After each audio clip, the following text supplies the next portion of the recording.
आज सुनिए महाराष्ट्र मुंबई की स्थापित और प्रसिद्ध हिंदी लेखिका मंजुला जोशी जी की लिखी हुई कहानी कही अनकही। मेरी जुबानी। मैं हूँ सीमा सिंह। अपने बड़े से कमरे में बिस्तर पर अकेले अशक्त पड़े हेमंत ने पास रखे टेबल पर हाथ लंबा कर कुछ टटोलने की कोशिश की। पानी से भरा गिलास हरहरा कर नीचे गिर गया। पास बैठी ऊँघती नर्स लगभग चीखती सी दौड़ी। क्या हुआ? कुछ चाहिए तो हमको बोलने का था, मैं इधर ही बैठी है। देखो सारा पानी आज फिर गिरा दिया। मेरे को रोज़ साफ करना पड़ता है। अभी अगर मैडम आ गई तो बूम मारेगी और जाने क्या क्या बोलेगी। रे बाबा, ये पेशेंट बहुत हैरान करता है। वर्षों से हेमंत उनके बड़बड़ाने के आदी हो गए थे। उन्होंने इशारे से घड़ी मांगी। अब भी क्या, तुमको घड़ी देखने का? ये लो। शुरू से ही समय के पाबंद होने के कारण घड़ी उनके जीवन का अभिन्न अंग थी। आदत से वो हर आधे घंटे में घड़ी देखते थे। समय देखकर उन्होंने चुपचाप आंखें मूंद लीं और सोने का अभिनय करते रहे। 1 घंटे बाद नर्स सूप लेकर आई तो रुंधी आवाज़ में उनके मुंह से एक शब्द निकला, मैडम। और उनकी आंखों के इशारे को समझती नर्स ने उत्तर भी दे दिया, किधर आया? अभी उसका फ़ोन आया था, सिटी गया है, आने में लेट हो जाएगा। 8 बजे तक तुमको खाना खिला के मैं चली जाएगी। मेरा ड्यूटी ख़त्म, फिर दूसरी नर्स आएगी, वो संभालेगी। सूप पीकर हेमंत लेट गए। रोज़ वे इसी तरह माया की राह देखते थे। अधिकतर वो देर से ही घर लौटती थी। यदि कभी जल्दी आ भी जाती तो एक झलक दिखाकर बाजार या किसी और काम के लिए निकल जाती। माया एक बड़े ओहदे पर काम करती थी। उसकी नौकरी के कुछ ही वर्ष बचे थे। कई बार हेमंत ने उसे प्यार से समझाकर, आग्रह कर कर, जोर देकर नौकरी छोड़ने को कहा। माया, ईश्वर का दिया हमारे पास ज़रूरत से कहीं अधिक है। बच्चे भी अपनी घर गृहस्थी में सुखी हैं। मैंने भी अवकाश ले लिया है। अब तू भी नौकरी छोड़ दे। हम दोनों शांति आनंद से साथ रहें, घूमें फिरें। पूरा जीवन भागदौड़ में दूसरों के लिए जीते हुए बीता, अब कुछ अपने लिए भी करें। माया मनस्वी थी। उसने हेमंत की एक न मानी। घर में गृहिणी बनकर रहना उसके लिए असंभव था। सच पूछो तो हेमंत ने अपनी सुगृहिणी पत्नी करुणा की आकस्मिक मृत्यु के बाद 6 महीनों में ही 15 वर्ष छोटी माया से विवाह कर लिया था। उसके स्वतंत्र विचार, रहन सहन और नौकरी करती महिला के व्यक्तित्व के प्रति वे पहले से ही आकर्षित थे। जैसे जैसे हेमंत की कामकाज में उन्नति होती गई, वैसे वैसे उनका मान बढ़ता गया। इसके बाद करुणा का सादगी भरा, केवल परिवार और बच्चों के लिए समर्पित जीवन उन्हें खलने लगा था। कामकाजी महिलाओं से वो करुणा की तुलना कर मन ही मन स्वयं हीन भावना से भर जाते। सारी चिड़चिड़ाहट करुणा पर उतारते। फूहड़ हो तुम, रहने का सलीका नहीं है। घर भी बिखरा रहता है। किसी को बुलाना हो तो 10 बार सोचना पड़ता है। तुम मेरे साथ कहीं चलो, ऐसी लियाकत तुम में ना पहले थी ना अब है। तीनों बच्चों को संभालने में समय ऐसे ही बीत जाता है। आप तो सुबह के गए देर रात वापस घर आते हो। घर बाहर का सारा काम मुझे ही करना पड़ता है। बाहर निकल कर देखो, औरतें नौकरी करने के साथ घर चलाती हैं। उनके बच्चे बेपढ़े नहीं रहते, बल्कि पढ़ाई के साथ अपना काम स्वयं करने के आदी हो जाते हैं। आए दिन किसी न किसी बात पर घर में तनाव रहता। खर्चे के रुपए देने में भी बहुत पूछताछ करता। बजट बनाओ, पैसे रुपए का हिसाब रखना सीखो। कभी नौकरी की हो तब ना पता लगे कि कमाने के लिए कितनी मेहनत करनी पड़ती है। करुणा ने चुप्पी साध लेती। हेमंत का समय अधिकतर बाहर बीतता। बच्चे बड़े हो रहे थे। पिता की रुखाई, माँ की उदासी, उसकी घुटन सब समझने लगे थे। करुणा बीमार रहने लगी और देखते देखते परलोक सिधार गई। मातृविहीन भाई बहन एक दूसरे को संभाल रहे थे। करुणा के जाने के बाद हेमंत के संयम का बांध टूट गया। विवेक की दीवार ढह गई। जिस घर में पूजा पाठ, व्रत, उपवास होते थे, उसी घर में आए दिन पार्टियां होने लगीं। मांस, मदिरा और ताश की जमघट में हेमंत के मित्र उसके करीबी रिश्तेदारों के साथ ताश की गड्डी संभाले हेमंत से सटकर बैठने वाली माया को देख लोगों को अनुमान लगाते देर नहीं लगी कि इस घर की भावी मालकिन माया ही है।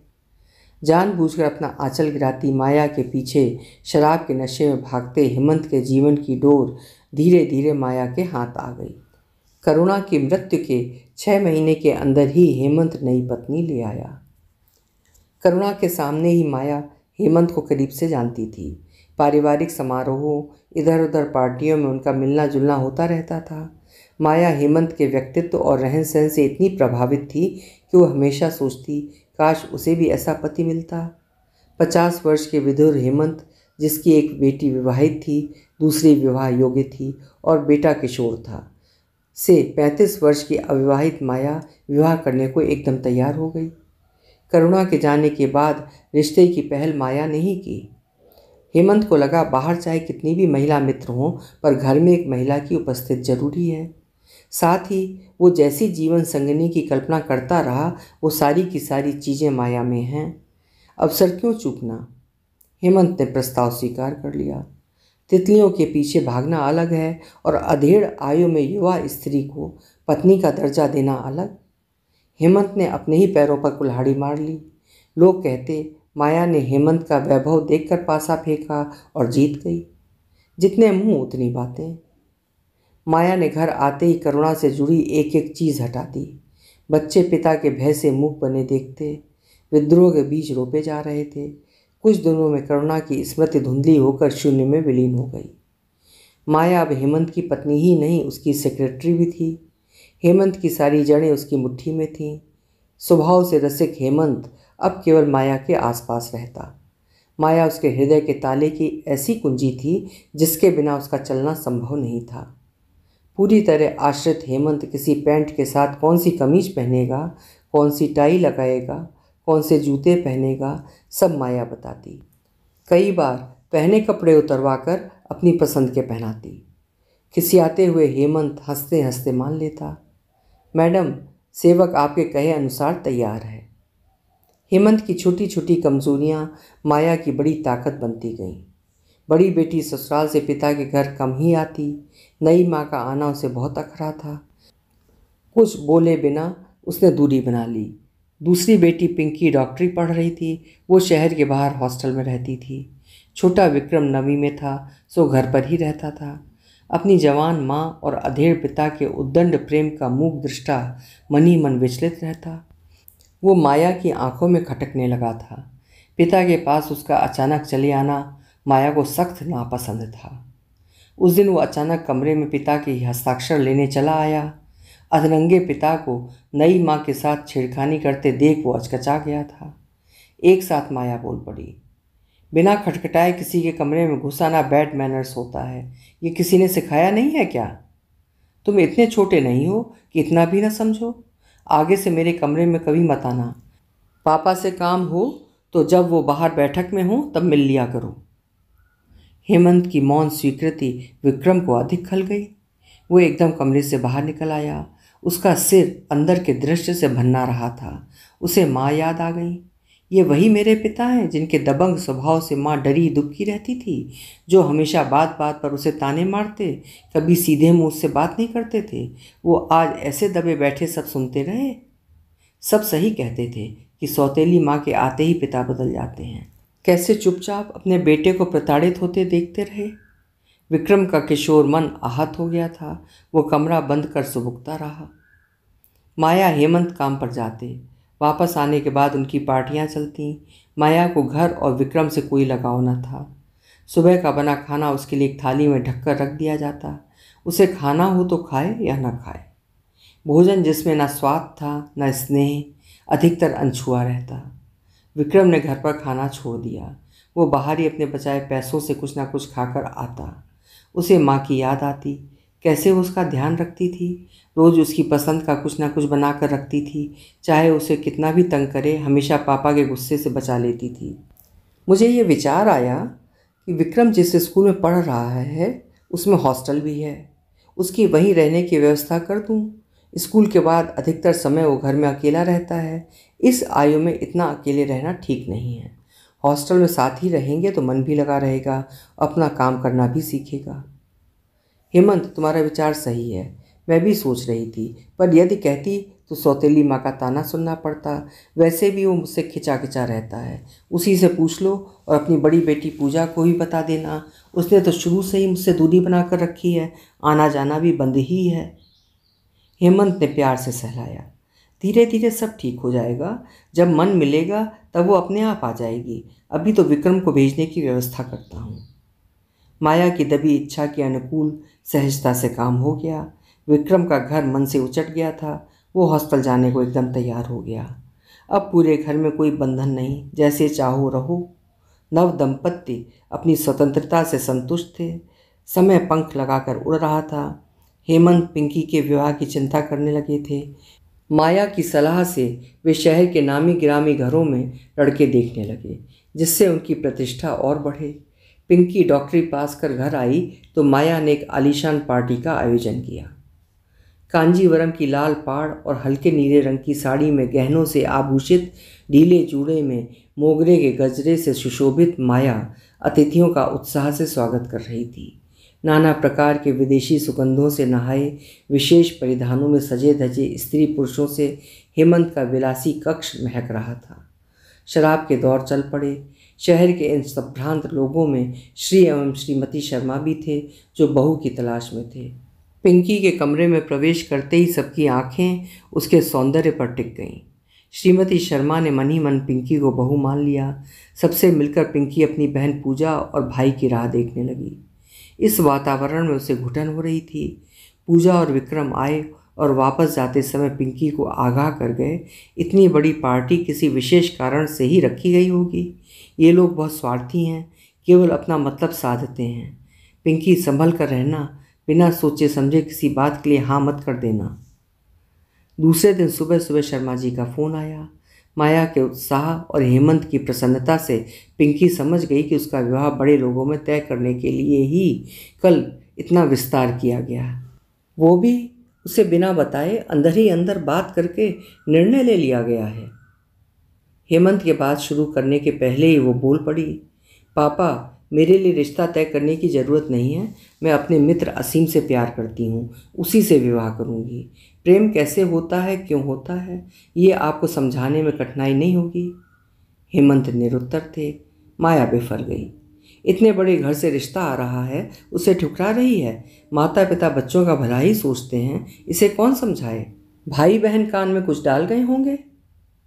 बेटी के निर्णय और माँ के व्यंग से घर में उठे कोहराम के बीच पिंकी सामान उठाकर पूजा के घर चली गई। इसके बाद ना तो उसे हेमंत ने बुलाया और ना ही वो स्वयं ही आई। कुछ समय बाद वो विदेश चली गई और वहीं बस गई। विक्रम ने भी एक बार घर छोड़ा तो घर छूट ही गया। पढ़ाई पूरी करने तक वो हॉस्टल में रहा और फिर नौकरी के लिए शहर के बाहर चला गया। कुछ समय बाद जब उसने अपनी पसंद की लड़की से विवाह कर लिया, तब माया की अंतिम आस भी टूट गई। उन्होंने नई बहू को कभी स्वीकार नहीं किया। करुणा और हेमंत की माला के सारे मोती बिखर गए। माया ने अपने दूर की विधवा बुआ के बेटे रमेश को पढ़ने के लिए अपने पास रख लिया। वो पढ़ाई के साथ घर के छोटे मोटे काम कर देता था। पढ़ाई पूरी होने तक वो घर का अनिवार्य अंग बन गया। माया अपना सारा मातृत्व उस पर उड़ेलती। उसने उसकी शादी अपने पसंद की लड़की से करवा उसकी गृहस्थी जमा दी। घर के अहाते की एक कोठरी में उनके रहने की व्यवस्था हो गई। उनके घर में सारा सामान माया के घर से आता। कुल मिलाकर दोनों घर एक थे। माया के अत्यधिक भरोसे से घर, रुपयों पैसों का हिसाब भी रमेश के हाथ आ गया था, जिसमें से वो बड़ी चतुराई से अपना जुगाड़ भी बैठाता जा रहा था। हेमंत उनकी इतनी घनिष्ठता को कभी जान ना पाए। उनका रमेश से कामकाज जितना ही संबंध था। अंदर से उन्हें उसका इतना घुलना मिलना पसंद नहीं था। मन मारकर माया को खुश रखने के लिए उन्हें रमेश को भी खुश रखना पड़ता। अब नौकरी से अवकाश लेने के बाद हेमंत के पास समय ही समय था। माया के काम पर जाने के बाद वो खाली घर में उनका मन न लगता। माया, तुम काम छोड़ दो तो हम घूमें फिरें। इतने वर्षों की नौकरी ऐसे कैसे छोड़ दूं? मैं घर पर नहीं बैठ सकती। अब इस आयु में मुझे गृहिणी बनाने की कोशिश मत करना। रमेश है ना तुम्हारा साथ देने के लिए, उसे अपना बेटा समझा करो। जो काम आए वही बेटा। तुम्हारे अपने तो फटकते तक नहीं। अधिकार लेने सब दौड़े आएंगे, कर्तव्य भी तो होते हैं। माया के उत्तर और कटाक्ष से अनायास उन्हें करुणा याद आ गई। करुणा ने कभी ऊंची आवाज़ में मुझसे बात नहीं की।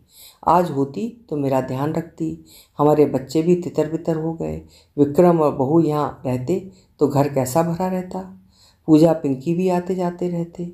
माया जितना प्यार रमेश को करती है उतना विक्रम को करती तो बच्चे का मन न टूटता। इसमें सबसे बड़ी गलती मेरी है। माया के असंयत प्रेम में मैं अपना कर्तव्य भूल गया। माया का संबंध भले ही खून का ना हो, उसकी ममता भले ही न फूटी हो, पर मेरा संबंध तो नैसर्गिक था। माया के जाते ही पिता का साया भी मैंने उनके सिर से हटा लिया। अब उन्हें अतीत और अपने बच्चे बार बार याद आने लगे। करुणा के साथ किए गए रूखे और कठोर व्यवहार को याद कर व्यथित हो जाते। अतीत को भला कौन वापस ला सका है? अच्छा या बुरा, जो बीत गया सो बीत गया। अपने हाथ से किए कार्य का दोष देते भी तो किसे? बस इसी ऊहापोह में पश्चाताप करते अंदर टूटते हेमंत को पक्षाघात का ऐसा झटका लगा कि वे दाएं अंगों की शक्ति खोकर पूरी तरह दूसरों पर निर्भर हो गए। अस्पताल से छुट्टी मिलते ही माया ने घर पर देखभाल के लिए नौकर चाकर, सुबह शाम की नर्स, डॉक्टर खड़े कर दिए। बच्चों को समाचार दे दिए थे। औपचारिकता निभाने के लिए वे अपनी सुविधा के अनुसार आकर पिता को देख गए। माया के रूखे व्यवहार से उन्हें ये समझते देर नहीं लगी कि उनका यहाँ ना आना ही ठीक है। हेमंत उनसे बहुत कुछ कहना चाहते थे पर कह नहीं पाए। कहने की सारी बातें अनकही रह गईं। करीब 3 वर्षों से हेमंत यूं ही लेटे लेटे ऊपर ताकते हैं। हर आधे घंटे में घड़ी टटोलते माया के आने की राह देखते रहते हैं। अभी आप सुन रहे थे मंजुला जोशी जी की कहानी कही अनकही। आशा है कहानी आपको अच्छी लगी होगी। कल फिर मिलेंगे। आपका समय शुभ हो।